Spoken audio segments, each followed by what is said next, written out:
പ്രിയ സജ്ജനങ്ങളെ, സദനമസ്കാരം. ഏകാത്മതാ സ്തോത്രപഠനത്തിൽ 30-ാമത്തെ ശ്ലോകത്തെക്കുറിച്ചാണ് നാം ചിന്തിച്ചുകൊണ്ടിരിക്കുന്നത്. സുഭാഷ പ്രണവാനന്ദ ക്രാന്തിവീരോ വിനായക ഠക്കരോ ഭീമരാവശ്ച ഫുലേ നാരായണോ ഗുരു. ഇന്ന് നമുക്ക് ചിന്തിക്കേണ്ട മഹാത്മാവ് ഭീംറാവു അംബേദ്കർ.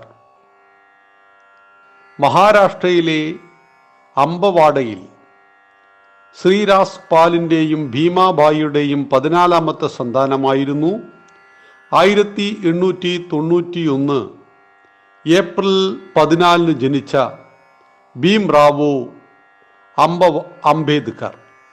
അംബവാഡ്കർ എന്നാണ് അദ്ദേഹത്തിൻ്റെ ശരിയായ പേര്. പക്ഷെ നാം പൊതുവെ അംബേദ്കർ എന്ന പേരിൽ വിളിക്കും. 5-ാം വയസ്സിലെ അമ്മ നഷ്ടപ്പെട്ട ഭീംറാവുവിന് മാതൃത്വത്തിൻ്റെ കുളിരേകിയത് അമ്മായി മീരാഭായ് ആയിരുന്നു. പട്ടാളത്തിൽ നിന്ന് വിരമിച്ച് അധ്യാപക വൃത്തി ചെയ്തിരുന്ന സഖ്പാലിൻ്റെ വരുമാനം വലിയ കുടുംബത്തെ പോറ്റാൻ മതിയായില്ല. എങ്കിലും പഠിക്കാൻ താല്പര്യം കാട്ടുന്ന തൻ്റെ ഇളയ മകനെ പഠിപ്പിക്കണമെന്ന് അദ്ദേഹം ഉത്കടമായി ആഗ്രഹിച്ചു. വീടിന് ചുറ്റുപാടിലും സ്നേഹാന്തരീക്ഷം ആസ്വദിച്ച് വളർന്ന ഭീമിന് വിദ്യാലയത്തിൽ ചേർന്നതു മുതൽ ഐത്തപ്പിശാചിൻ്റെ നിരന്തര ആക്രമണത്തെ നേരിടേണ്ടി വന്നു. ജാതി വ്യവസ്ഥയിൽ ഏറ്റവും താഴ്ന്ന മഹർ ജാതിക്കാരായിരുന്നു ഭീമിൻ്റെ കുടുംബം. സ്കൂളിൽ ഭക്ഷണ സമയത്തോ കളിക്കാനോ അവനെ ആരും കൂട്ടിയില്ല. വെള്ളം വെച്ച പാത്രം തൊടരുത്. മഴ പെയ്തപ്പോൾ ഒരു വീടിൻ്റെ ചുമരിനടുത്ത് കയറി നിന്നപ്പോൾ വീട്ടുകാർ തള്ളി ഇറക്കി വിട്ടു. പൊതുകിണറ്റിൽ നിന്നും വെള്ളം കോരി കുടിച്ചതിന് മർദ്ദിക്കപ്പെട്ടു. കൊച്ചു ഭീമിന് തൻ്റെ തെറ്റെന്താണ് എന്ന് തീരെ മനസ്സിലായില്ല. സഹിക്കാൻ വയ്യാതെ ഒരു ദിവസം തൻ്റെ അധ്യാപകൻ്റെ അടുത്ത് ചെന്ന് കരഞ്ഞ് പരാതി പറഞ്ഞു. ബ്രാഹ്മണനായിരുന്ന അംബേദ്കർ എന്ന അധ്യാപകൻ കൊച്ചു ഭീമിനെ കെട്ടിപ്പിടിച്ച് ആശ്വസിപ്പിച്ചു. നീ എൻ്റെ ഒപ്പം ഇരുന്ന് ഭക്ഷണം കഴിച്ചാൽ മതി എന്ന് പറഞ്ഞു. ഭീമിന് അത് വലിയ ആശ്വാസവും അംഗീകാരവുമായി. മറ്റു കൂട്ടുകാർക്ക് ഭീമിനോട് അസൂയ തോന്നി. സ്കൂൾ പേരിൽ ഭീമിൻ്റെ ഉപനാമം അംബവാഡ്കറിൽ നിന്ന് മാറ്റി അധ്യാപകൻ തൻ്റെ പേരായ അംബേദ്കർ എന്ന് ചേർത്തു. അന്നു മുതൽ ആ ബാലൻ ഭീംറാവു അംബേദ്കർ ആയി മാറി. നിരവധി അവഗണനകൾ സഹിച്ചുകൊണ്ട് പഠിച്ചു മുന്നേറിയ ഭീം ക്ലാസ്സിൽ 1-ാമനായി. ഒരു മഹർ ബാലൻ്റെ ഈ നേട്ടം മകന് തുല്യം ഭീമിനെ സ്നേഹിച്ച അധ്യാപകന് വലിയ അഭിമാനമായി. മകനെ ബോംബെയിൽ കൊണ്ടുപോയി പഠിപ്പിക്കണമെന്ന് അദ്ദേഹം അച്ഛനോട് ശുപാർശ ചെയ്തു. കുടുംബം ബോംബെയിലെ ഒരൊറ്റ മുറിയിൽ താമസം തുടങ്ങി. മകനെ മറാഠ ഹൈസ്കൂളിൽ ചേർത്തു. പിന്നീട് എലിഫസ്റ്റൺ സ്കൂളിൽ ചേർത്തു. ജാതി കാരണം സംസ്കൃത പഠനം നിഷേധിക്കപ്പെട്ട ഭീംറാവു സ്വയം സംസ്കൃതം പഠിച്ചു. അതോടൊപ്പം ജാതി വ്യവസ്ഥ തകർക്കണമെന്ന തീവ്ര വിചാരം മനസ്സിൽ നാമ്പിടുകയും ചെയ്തു. 1908 മെട്രിക് പാസ്സായ അംബേദ്കറെ അഭിനന്ദിക്കാൻ കേലൂസ്കർ എന്ന സാമൂഹ്യ പ്രവർത്തകൻ മുൻകൈയെടുത്തു. കേലൂസ്കറുമായുള്ള ബന്ധം ഭീംറാവുവിൻ്റെ ജീവിതത്തിൽ വലിയൊരു വഴിത്തിരിവായി.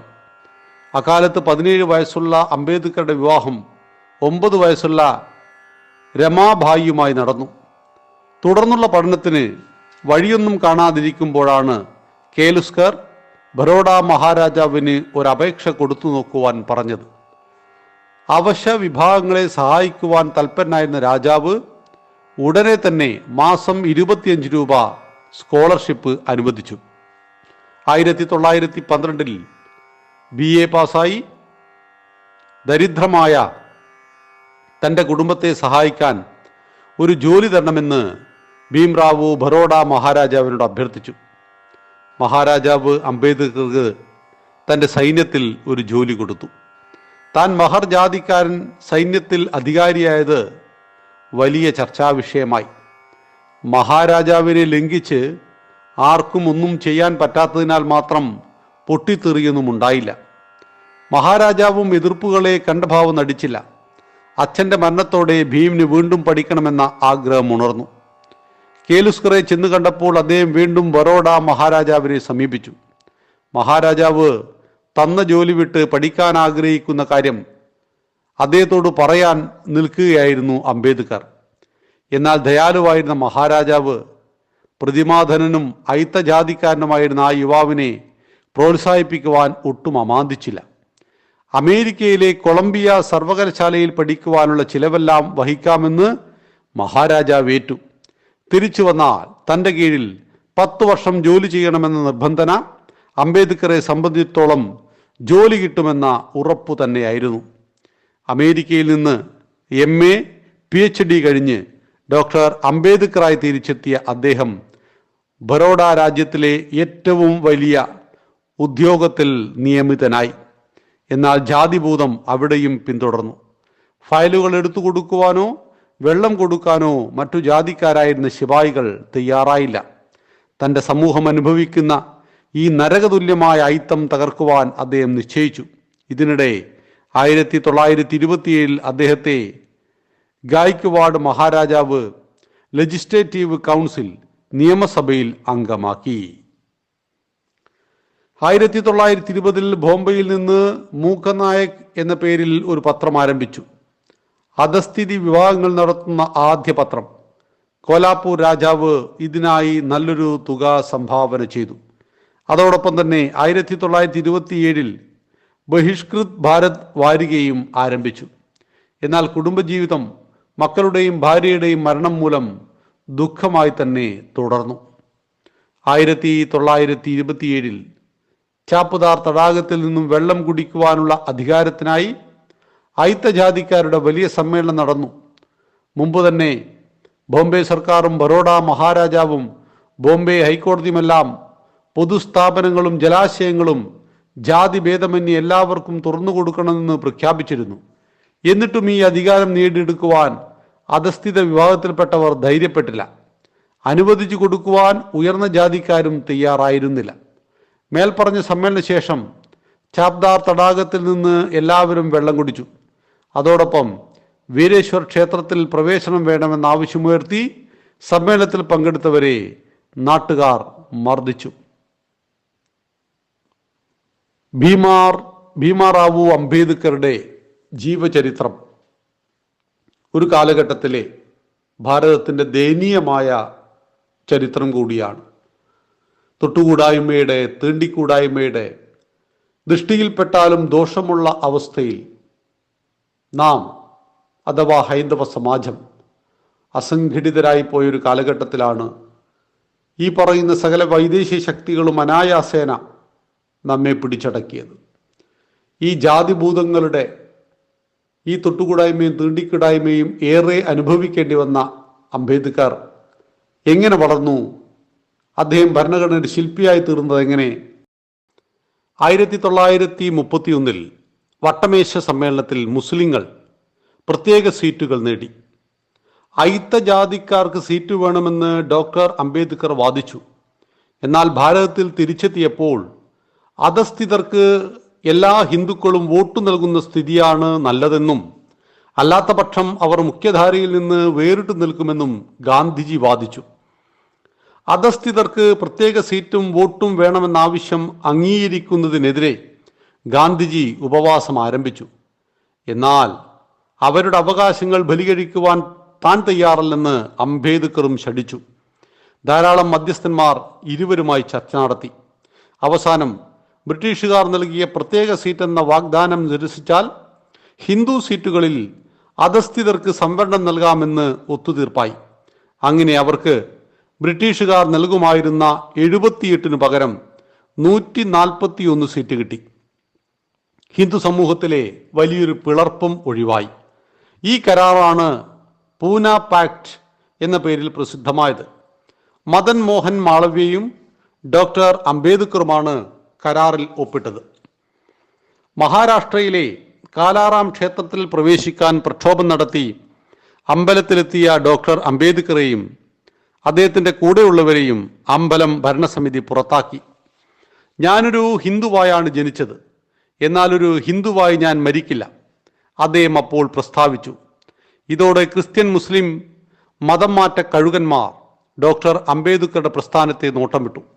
എന്നാൽ ഡോക്ടർ അംബേദ്കർ ബുദ്ധമതത്തിലേക്കാണ് പ്രവേശിച്ചത്. ആര്യൻ ആക്രമണ ചർച്ച വെറും അസംബന്ധമാണെന്നും ശ്രേഷ്ഠത എന്ന അർത്ഥമേ ആര്യപദത്തിനുള്ളൂ എന്നും ഡോക്ടർ അംബേദ്കർ പ്രഖ്യാപിച്ചത് ഹിന്ദു സമാജത്തെ പിളർക്കാൻ ദുഷ്ടലാക്കോടെ തക്കം പാർത്തു നടന്നിരുന്നവരെ നിരാശരാക്കി.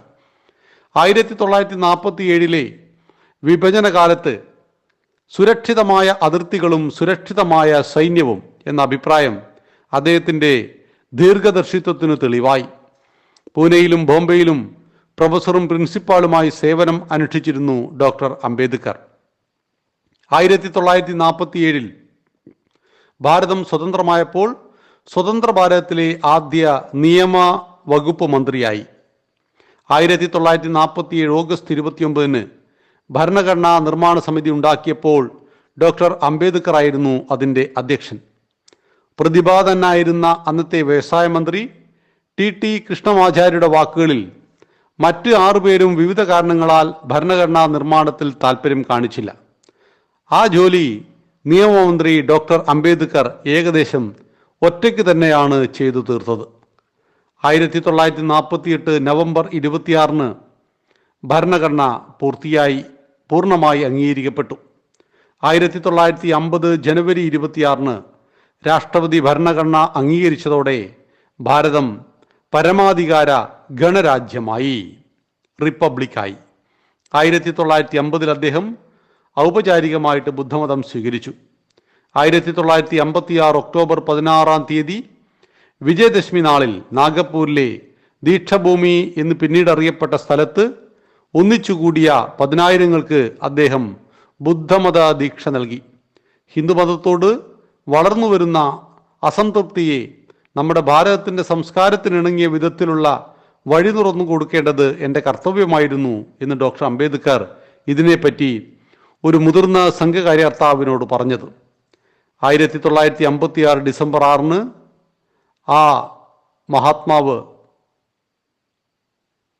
ആ മഹാത്മാവിൻ്റെ ജീവിതത്തിന് തിരശ്ശീല വീണു. അദ്ദേഹം നമ്മെ വിട്ടുപിരിഞ്ഞെങ്കിലും ഭാരതത്തിലെ അധസ്ഥിതരും ദുർബലരുമായ സമൂഹത്തോട് മറ്റു ഹിന്ദുക്കൾക്കുള്ള കർത്തവ്യത്തെ സദാ ഓർമ്മപ്പെടുത്തലാണ് അദ്ദേഹത്തിൻ്റെ സ്മരണകൾ. വളരെ വൈകിയാണെങ്കിലും 1990 രാഷ്ട്രം പരമോന്നത ബഹുമതിയായ ഭാരതരത്നം അദ്ദേഹത്തിന് സമർപ്പിച്ചു. പ്രിയ സജ്ജനങ്ങളെ, നമ്മുടെ ഭരണഘടനാ ശില്പിയായ ഡോക്ടർ അംബേദ്കറെ കുറിച്ച് പറയുമ്പോൾ നമ്മുടെ നാട്ടിൽ പൊതുവെ പറഞ്ഞു വരുന്നത് അദ്ദേഹം ഹിന്ദുവിനെതിരായിരുന്നു എന്നതാണ്. തികച്ചും തെറ്റായ ഒരു കാഴ്ചപ്പാടാണ്. ഹിന്ദുധർമ്മത്തിൻ്റെ ഭാഗമല്ലാത്ത ജാതീയ ദുരാചാരങ്ങൾ, തൊട്ടുകൂടായ്മയും തീണ്ടിക്കൂടായ്മയും, താണജാതിക്കാരനും ഉയർന്ന ജാതിക്കാരനും എന്ന വേർതിരിവ്, താണജാതിയിൽ ജനിച്ചുപോയി എന്ന തെറ്റുകൊണ്ട് തൻ്റെ ബാല്യകാലത്ത് അദ്ദേഹം അനുഭവിക്കേണ്ടി വന്ന പീഡനങ്ങൾ, ആട്ടിയോടിക്കലുകൾ, ഇതെല്ലാം തന്നെ അദ്ദേഹത്തിൻ്റെ മനസ്സിൻ്റെ ഉള്ളിൽ വളരെ വലിയ വേദനകളെ സൃഷ്ടിച്ചിട്ടുണ്ട്. വളർന്ന യുവാവായി ഉന്നത വിദ്യാഭ്യാസം നേടിയിട്ടും അദ്ദേഹം അനുഭവിക്കേണ്ടി വന്ന ജാതീയ ഉച്ചനീചത്വങ്ങളിൽ നിന്ന് മോചനം ലഭിക്കുവാൻ അദ്ദേഹത്തിന് ഇസ്ലാം മതമോ ക്രിസ്തു മതമോ സ്വീകരിക്കാമായിരുന്നു. പക്ഷെ അദ്ദേഹത്തിൻ്റെ അനുയായികൾക്ക് നൽകിയ സന്ദേശം, എന്നെ മാത്രം വിശ്വസിക്കുന്ന, എൻ്റെ വ്യക്തിത്വത്തിൽ ആകൃഷ്ടരായ ലക്ഷോപലക്ഷം എൻ്റെ സമുദായത്തിൽപ്പെട്ടവർക്ക് ഞാൻ നൽകുന്ന ഏറ്റവും മോശപ്പെട്ട സന്ദേശമായിരിക്കും ഞാൻ ഇസ്ലാം മതമോ ക്രിസ്തു മതമോ സ്വീകരിക്കുന്നത്. പകരം ഹിന്ദുമതത്തിൻ്റെ അവാന്തര വിഭാഗമായ ബുദ്ധമതത്തെയാണ് അദ്ദേഹം സ്വീകരിച്ചത്. അതായത് ഹിന്ദുവിനോട് പ്രതിഷേധമുണ്ട്, എന്നാൽ പരിഹാരം ക്രിസ്ത്യാനിയാണ്, മുസ്ലിമാണെന്ന് അദ്ദേഹം നിശ്ചയിച്ചില്ല. ഹിന്ദുവിൻ്റെ മറ്റൊരു അവാന്തര വിഭാഗമായ ശ്രീബുദ്ധനാൽ സ്ഥാപിക്കപ്പെട്ട ബുദ്ധമതത്തെയാണ് അദ്ദേഹം തിരഞ്ഞെടുത്തത് എന്നുകൂടി അറിയുക. നന്ദി, നമസ്കാരം. വന്ദേ മാതരം.